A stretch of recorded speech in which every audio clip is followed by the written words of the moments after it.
Tapi alih-alih kamu pilih koin, kapan terakhir kamu mimpi koin? Nah, lebih bagusnya kalau kita pilih benda yang sering kita mimpikan. Masuk akal kan?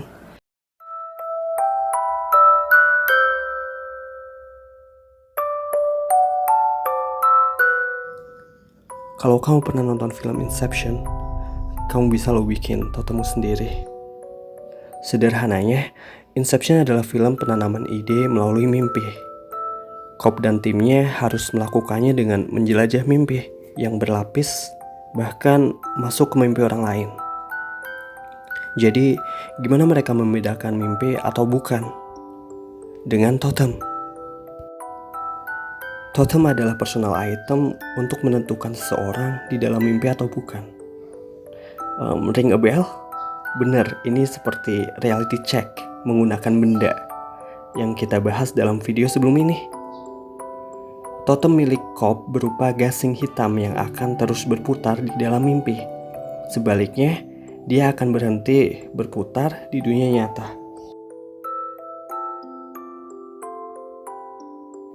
Bedanya dengan reality check, totem punya fungsi lain. Karena di Inception mereka bisa masuk ke mimpi orang lain.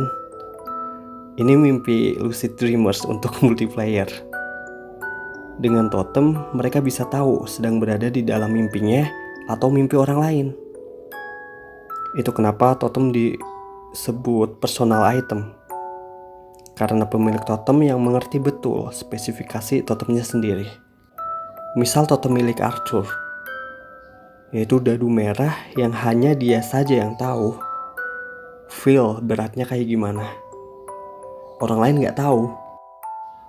Karena di mimpi orang lain, bisa saja berat dadu itu dimodifikasi sehingga pemiliknya mengira bahwa itu dunia nyata.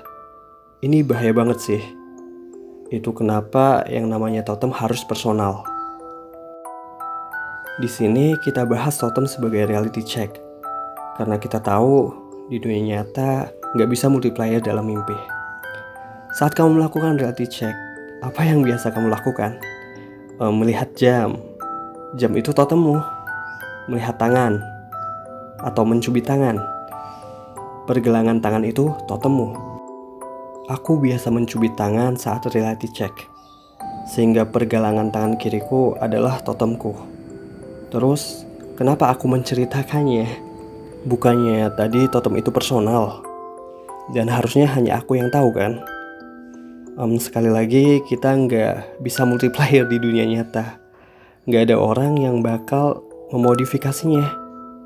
Bahkan kebanyakan orang melakukan reality check dengan cara mencubit tangan. Jadi, kita buang sifat personalnya dan fokus pada fungsi untuk reality check. Coba kamu lihat beberapa reality check yang dilakukan oleh seseorang di internet ini. Dia melakukan reality check dengan cara melihat seseorang, lalu memalingkan wajahnya. Saat dia kembali melihat orang itu, pakaian orang itu berubah. Itu berarti di mimpi. Kalau nggak berubah, ya di dunia nyata. Atau ini, melihat ke bawah sepatu yang dipakai. Saat menengok ke arah lain dan kembali melihat sepatu itu, sepatunya berubah. Itu di dunia mimpi. Beberapa orang melakukan reality check dengan cara yang berbeda. Yang nggak banyak orang ngelakuin cara itu. Ini tanda bahwa kita bisa melakukan reality check dengan cara apapun, tapi pastinya harus dilatih. Benda yang kamu gunakan untuk reality check itu adalah totemmu, dan kita sangat mungkin untuk customize totemnya. Pernah dengar reality check dengan cara menulis sebuah kata atau kalimat di tangan? Di mimpi, kata itu jadi acak. Kita bisa pakai cara ini dan menerapkannya ke sebuah benda. Misal kita ambil contoh sebuah koin 500 rupiah. Kita tulis huruf M di permukaan nominalnya. M artinya mimpi. Dan kita lakukan reality check untuk melatihnya agar terbawa mimpi. Kalau huruf M itu jadi berubah aneh, berarti di mimpi. Ini lebih mirip dengan totem kan? Tapi dibutuhkan latihan yang kuat dan tingkatan yang advance untuk melakukannya. Tapi ini mungkin. Atau kamu bisa pakai totem milik karakter yang ada di Inception, kayak Cobb, Arthur, atau yang lainnya, dengan cara beli replikasinya di toko online. Banyak yang jualan itu. Tapi alih-alih kamu pilih koin, kapan terakhir kamu mimpi koin? Nah, lebih bagusnya kalau kita pilih benda yang sering kita mimpikan. Masuk akal kan? Misal seseorang yang sering kita mimpikan.